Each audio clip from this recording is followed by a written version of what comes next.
أعوذ بالله من الشيطان الرجيم بسم الله الرحمن الرحيم وأقيموا الوزن بالقسط ولا تخسروا الميزان.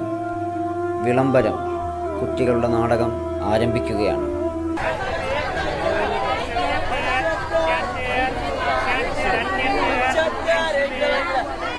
ഒരു kilo apple 100, ഒരു kilo മാങ്ങ 100, ഒരു കിലോ കടന്നരിയ നല്ല മാങ്ങ, എല്ലാവരും കടന്നരിയ നല്ല പഴുത്ത മാങ്ങ. അസ്സലാമു അലൈക്കും ഖാലിദ്, എന്താണ് സുഖമല്ലേ? വലൈക്കും സലാം. അൽഹംദുലില്ലാ, സുഖം തന്നെ. താങ്കൾക്ക് എന്താണ് വേണ്ടത്? ഒരു കിലോ ആപ്പിൾ എടുക്കൂ. എന്താണ് വില? ആപ്പിളിനല്ലേ 100 ഉള്ളൂ, എടുക്കട്ടെ. ഒരു കിലോ ആപ്പിൾ വേണമായിരുന്നു. എല്ലാം നല്ല പഴുത്തതാണല്ലോ അല്ലേ? അതെ, എല്ലാം നല്ല പഴുത്തതാണ്. ഇപ്പൊ വന്നതേ ഉള്ളൂ. ഒരു കിലോ എടുക്കട്ടെ? എന്നാ ഒരു കിലോ എടുത്തോളൂ. സുഫിയാൻ, എവിടെയാണ്? കുറെ നാളായല്ലോ കണ്ടിട്ട്. ഞാനൊരു യാത്രയിലായിരുന്നു. ഇന്ന് രാവിലെയാണോ? നീ എവിടെ പോയിട്ട് വരുന്നു? ഞാൻ കുറച്ച് ഫ്രൂട്ട്സ് മേടിക്കാൻ പോയതാണ്. അതെ, ഞാനും ഫ്രൂട്ട്സ് മേടിക്കാൻ പോയതാ. ഒരു കിലോ ആപ്പിൾ അങ്ങ് മേടിച്ചു. നീ ഇത് എവിടെ നിന്നാണ് മേടിച്ചത്?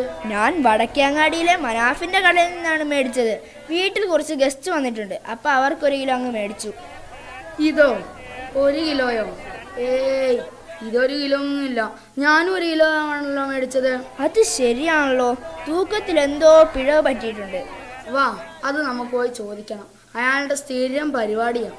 അത് സാരമില്ല സുഫിയാനെ, അത് പോട്ടെ. ഒരു പ്രശ്നത്തിനും നിൽക്കേണ്ട, ഞാൻ ഇനി ശ്രദ്ധിച്ചോളാം. അയാൾ കുറേ പേരെ ഇങ്ങനെ പറ്റിക്കുന്നുണ്ട്. നമ്മുടെ ഇതാ ഇന്ന് തെളിവുണ്ട്. നമുക്ക് കയ്യോടെ പൊക്കാം. വേണ്ട സുഫിയാനെ, അത് പോട്ടെ. എനിക്ക് കുറച്ച് തിരക്കുണ്ട്. ശരിയങ്ങ. എന്നാലും പോട്ടെ.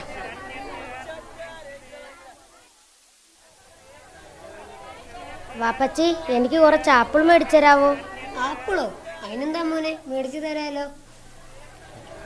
ഒരു കിലോ ആപ്പിൾ എടുക്കൂ. അതിനെന്താ, ഇപ്പൊ എടുക്കാലോ. എന്നാ മോനെ. വാപ്പച്ചി എടുത്തോ. എത്ര രൂപ? 100 രൂപയല്ലേ ആയുള്ളൂ. ഗൂഗിൾ പേ ചെയ്യാവേ.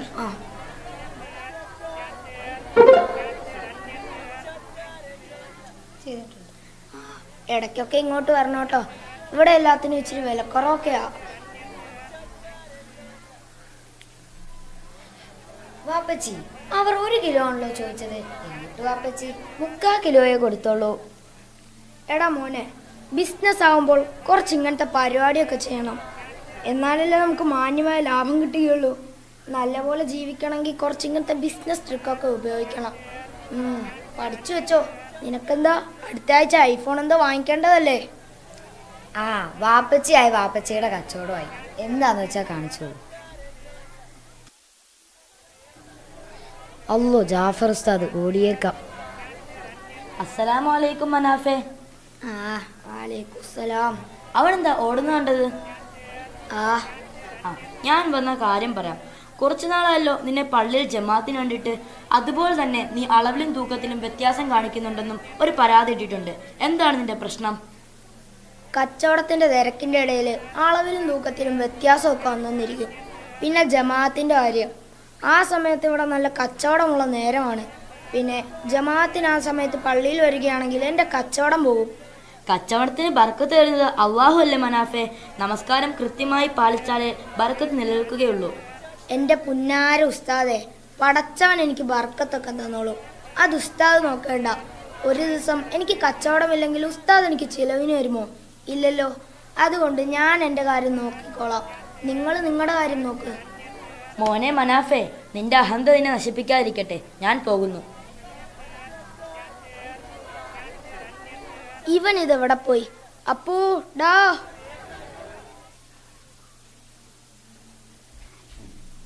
വാപ്പച്ചി, 3 മാസമായി എൻ്റെ സ്കൂളിലെ ഫീസ് അടച്ചിട്ട്. എല്ലാം കൂടി 3000 രൂപ അടയ്ക്കാനുണ്ട്. നാളെ തന്നെ അടയ്ക്കണമെന്നാ സാറ് പറഞ്ഞത്. വാപ്പാ, നാളെ കോളേജിൽ നിന്ന് ഗോവയ്ക്ക് ടൂർ പോകുന്നുണ്ട്. ചിലവെല്ലാം കൂടി 5000 രൂപ വേണം. വാപ്പാടെ കയ്യിൽ ഉണ്ടാകുമോ? മോനെ അഹമ്മദ്, ടൂറ് പോകണമെന്ന് നിനക്ക് നിർബന്ധമാണോ? എനിക്കൊരു ചെറിയ ആഗ്രഹമുണ്ടായിരുന്നു. നമുക്കിപ്പം സെയ്ദിൻ്റെ പഠിത്തമല്ല പ്രധാനം, അവൻ്റെ ഫീസ് അടച്ചാൽ പോരെ? ശരി വാപ്പാ, കുഴപ്പമില്ല. അവൻ്റെ ഫീസ് അടച്ചോളൂ. മിടുക്കൻ. ഇൻഷാ അല്ലാഹ് ഒരു ദിവസം നമുക്ക് വീട്ടിൽ നിന്ന് എല്ലാവരുമായിട്ട് ടൂർ പോകാം. അൽഹംദുലില്ലാ, ഇത്രയും നല്ല മക്കളെ എനിക്ക് തന്നല്ലോ. എന്തായാലും മക്കൾ പോയി കിടന്നോ. എനിക്ക് ഇച്ചിരി കണക്ക് എഴുതാറുണ്ട്.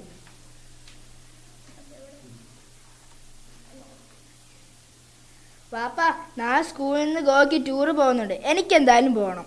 പടച്ചവനെ, ടൂറിന് എത്രയാടാ പൈസ വേണ്ടത്? ചിലവെല്ലാം കൂടി ഒരു 10,000 രൂപ ആവശ്യമുണ്ട്. 10,000 രൂപ എല്ലാം കൊടുക്കുന്നോളാം. എനിക്കെന്തായാലും ഈ ആഴ്ച ഐഫോൺ വേണം. നിനക്ക് ഐഫോൺ 13 അല്ലേ വേണ്ട? ശരിയാക്കി തരാം. അയ്യാടാ 13 എനിക്ക് 16 വേണം.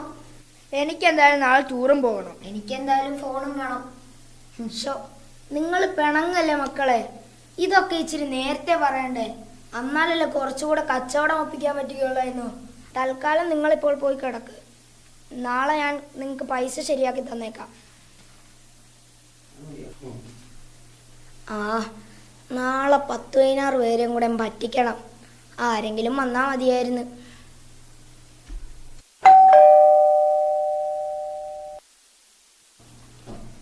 അസ്സലാമു അലൈക്കും മനാഫെ. ഈ സമയത്ത് വന്നതിന് എന്തെങ്കിലും ബുദ്ധിമുട്ടായോ? ഇച്ചിരി ബുദ്ധിമുട്ടായി. ഞാൻ വന്ന കാര്യം പറയാം. മനാഫെ, നമ്മുടെ നാട്ടുകാരനായ സുബൈർ ഗുരുതരമായ രോഗത്തിൽ കഷ്ടപ്പെടുകയാണ്. താങ്കൾക്ക് കഴിയുന്ന വിധം എന്തെങ്കിലും ഒരു സഹായം. ഈ മാസം കുറച്ച് കച്ചവടം കുറവാണ്.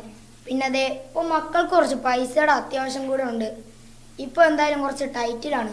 മനാഫെ, മക്കൾക്ക് പിന്നെയാണെങ്കിലും പൈസ കൊടുക്കാമല്ലോ. അള്ളാഹു നമുക്ക് തരുന്ന സമ്പത്തിന്റെ കുറച്ച് ശതമാനം പാവപ്പെട്ടവരും കൂടി ഉള്ളതല്ലേ. ഉസ്താദ് പണ്ട് എന്നെ പഠിപ്പിച്ചെന്ന് കരുതി ഇപ്പോഴും എന്നെ പഠിപ്പിക്കാൻ വരികയാണോ?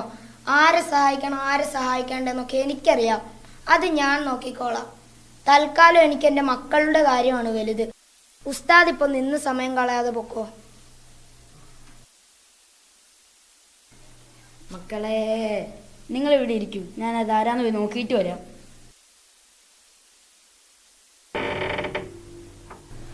ഭക്ഷണം കഴിച്ചിട്ട് 3 ദിവസമായി.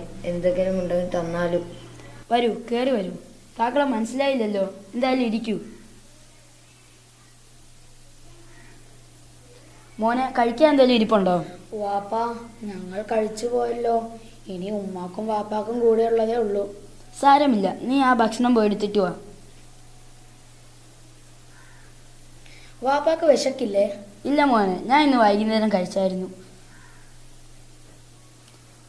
ഇത് അയാളുടെ കയ്യിൽ കൊടുത്തേക്കൂ. ഈ പൈസയും കൊടുത്തോ. ജസാക്കല്ലാ മോനെ, ഈ ഉപകാരം ഞാൻ ഒരിക്കലും മറക്കുകയില്ല. വാപ്പച്ചി, അയാൾക്ക് എന്തിനാണ് 1000 രൂപ കൊടുത്തത്? വല്ല 50 രൂപയും കൊടുത്താ പോരായിരുന്നോ?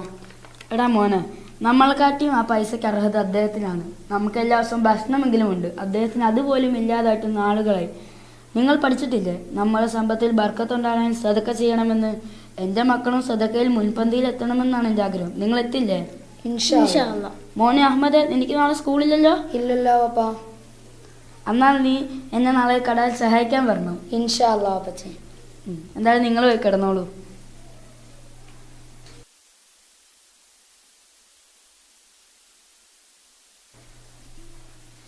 മച്ചാന എവിടെയായിരുന്നു? ഇവിടെയൊക്കെ തന്നെ ഉണ്ടായിരുന്നു. പിന്നെ കുറെ നാളാലോ കണ്ടിട്ട്. ഞാൻ ഇവിടെയൊക്കെ തന്നെ ഉണ്ടായിരുന്നു. ഇച്ചിരി തിരക്കിലൊക്കെ ആയിരുന്നു. നിന്നോട് വല്ല സാധനം എടുക്കണോ? എൻ്റെ ഒന്നുമില്ലടാ. ഒന്നും സാരമില്ല, ഞാൻ എല്ലാം സെറ്റ് ആയിക്കോളാം. നിന്റെ എവിടുന്നാണ് ഇത്രയും കാശ്? എടാ, എൻ്റെ പാപ്പ കാശുകാരനാന്ന് നിനക്കറിയാൻ പോലെ. പൊളി. നമുക്കൊരു റൗണ്ട് അടിച്ചിട്ട് വന്നാലോ? എടാ, ഞാൻ പൈസ ഒന്നും എടുത്തില്ലടാ. അല്ല, ഞാൻ സെറ്റ് ആയിക്കോളാം. നീ വാ. അസ്സലാമു അലൈക്കും ഇർഫാൻ, നീ എവിടെ പോകുന്നു? വലൈക്കും സലാം. ഞാൻ ചുമ്മാ ഇവിടം വരെ. നീ ടൂറിന് പോകുന്നില്ല? എൻ്റെ ഇക്കാക്ക പോകുന്നുണ്ടല്ലോ. എടാ, ഞാൻ പോകുന്നില്ല. എനിക്ക് നാളെ ഒരു യാത്രയുണ്ട്. അല്ലേലും അറിയാം ഇവിടെ ഒന്നും ഒരിക്കലും ടൂറിന് പോകത്തില്ല എന്ന്. ആന്ന്. എടാ, ഇഷാബാങ്ക് വിളിക്കാനുള്ള സമയം, നമുക്ക് പള്ളിയിലേക്ക് പോയാലോ? ഇവൻ്റെ ബൈക്കുണ്ട്. ഞങ്ങൾ ടൗണിലെ പള്ളിയിൽ പൊക്കോളാം. ശരിയടാ, ഞാൻ പോവാം. അവിടെ നിന്നും ടൂറിന് വരാമെന്ന് എനിക്ക് അപ്പോഴേ അറിയാമായിരുന്നു. ഇവനൊക്കെ ഭയങ്കര പിശുക്കനാ. ഇവനും പിശുക്കനാ, ഇവൻ്റെ വാപ്പായും പിശുക്കനാ. അവൻ ഭയങ്കര സൂഫിയാണ്. അതുവാ.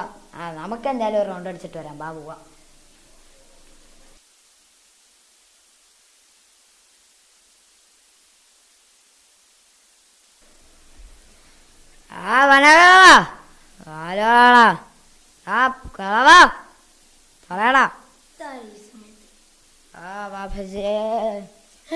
ഇർഫാനെ, നീ കള്ളു കുടിച്ചോ? ചെറുതായിട്ട് മനസ്സിലാവും. കള്ളു കുടിക്കുന്ന ഹറാമാണെന്ന് നിനക്കറിയില്ലടോ.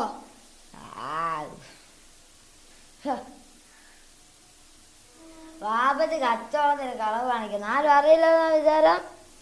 തർക്കുത്തരം പറയുന്നോളോ. എൻ്റെ അമ്മേ,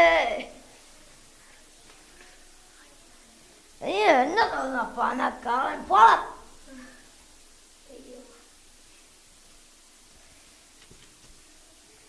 ഇവിടെ എന്തോ ഒരു ഒച്ചപ്പാടും ബഹളവും. ഡാ, നീ കട്ടിലീ വല്ലതും പോയി കിടക്ക്. വാപ്പാക്ക് എന്ത് പറ്റി? തലവേദനയാണോ? പിന്നെ വാപ്പ ടൂറിന് പോകാനുള്ള പൈസ സെറ്റാക്കി തരാന്ന് പറഞ്ഞിട്ട് സെറ്റാക്കി തന്നില്ല. ഇറങ്ങി പോടാ ഈ വീട്ടിൽ നിന്ന്. മനുഷ്യന്റെ സമാധാനം കളഞ്ഞു. അല്ലേലും അറിയായിരുന്നു വാപ്പ പറ്റിയാണ്, ചുമ്മാ കളിപ്പിക്കാനായിട്ട്. അയ്യോ, എൻ്റെ മക്കള് നശിച്ചു പോയേ. എൻ്റെ മക്കളെ ഞാൻ ഇനി എവിടെ പോയി നന്നാക്കും? എൻ്റെ മക്കളെല്ലാം ഇത്രയും ദുഷിച്ചു പോയല്ലോ എൻ്റെ നാഥ. ആര് കേൾക്കാൻ? ഇത്രയും നാളും ഞാൻ അള്ളാഹുവിനെ ഓർത്തില്ല. ഇനി എൻ്റെ പ്രാർത്ഥന ആര് കേൾക്കാൻ? വർഷങ്ങൾക്ക് ശേഷം. മോനെ അഹമ്മദ്, ആപ്പിൾ എത്ര ലോഡ് കയറി? 6 ലോഡ് കയറി വാപ്പ. മാങ്ങായോ? മാങ്ങ 5 ലോഡ്. 5 ലോഡല്ലേ? മുന്തിരിയോ? മുന്തിരി 1 ലോഡുള്ളൂ വാപ്പ കയറിയുള്ളൂ. അൽഹംദുലില്ലാ, ഈ മാസം നല്ല കച്ചവടമുണ്ട്. എന്തായാലും നമ്മുടെ ലാഭത്തിൽ നിന്ന് 10,000 രൂപ സുബേറിന്റെ വീട്ടിൽ കൊടുത്തേക്ക്. നീ എന്തായാലും അത് ഇപ്പൊ തന്നെ എടുത്തേക്ക്. ശരി വാപ്പ.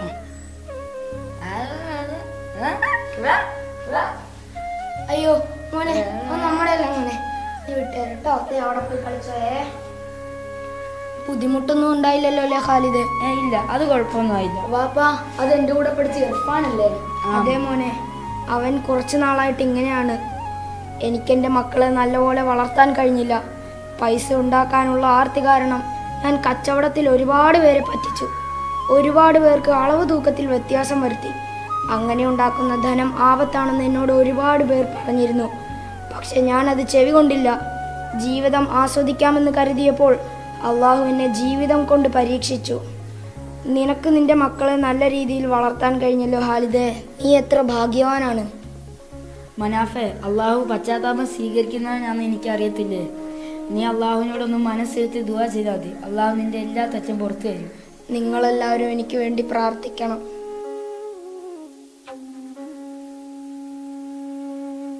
വൈലുല്ലിൽ മുത്തഫിഫീൻ, അളവിലും തൂക്കത്തിലും വ്യത്യാസം വരുത്തുന്നവർക്ക് നാശം. റസൂൽ സല്ലല്ലാഹു അലൈഹി വസല്ലം അരുളി, അളവിലും തൂക്കത്തിലും കുറവ് വരുത്തുന്ന ഒരു ജനതയുടെ മേൽ അള്ളാഹു ശിക്ഷ ഇറക്കാതിരിക്കില്ല.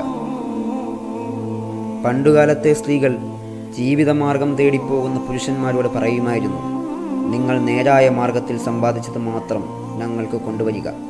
നിഷിദ്ധമായ മാർഗത്തിൽ സമ്പാദിച്ചത് തിന്ന് വിഷപ്പടക്കുന്നതിനേക്കാൾ ഞങ്ങൾക്ക് ഇഷ്ടപ്പെടുന്നത് പട്ടിണി കിടക്കാനാണ്. നിങ്ങൾ വിധിക്കപ്പെടാതിരിക്കാൻ നിങ്ങൾ സ്വയം വിചാരണ ചെയ്യുക. നാടകം ഇവിടെ അവസാനിക്കുന്നു.